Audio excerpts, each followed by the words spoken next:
U organizaciji Udruženja građana za promociju i razvoj muzičke umetnosti održan je prvi međunarodni festival gitare Gitara Fest Sarajevo Ist u istočnom Sarajevu. Na festivalu, čiji je slogan Gitara spaja, učestvovalo je preko 60 takmičara iz Srbije i Bosne i Hercegovine, a za najbolje gitaristu izabran je Aleksa Šačević iz Šapca.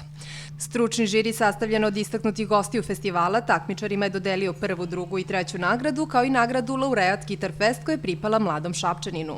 Ovo mi je jedna od najvećih nagrada u karijeri i služit će mi kao podsticaj za dalji trud i rad. Bila je ovo prilika da mladi gitaristi i muzičari iz Srbije i Bosne i Hercegovine, kao i renomirani izvođači i profesori razmene iskustva, ali dobiju potvrdu za svoj rad i talenat.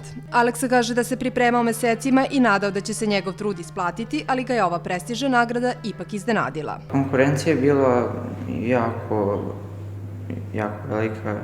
Bilo je oko 60-ak takmičara iz Srbije i Bosne i Hercegovine.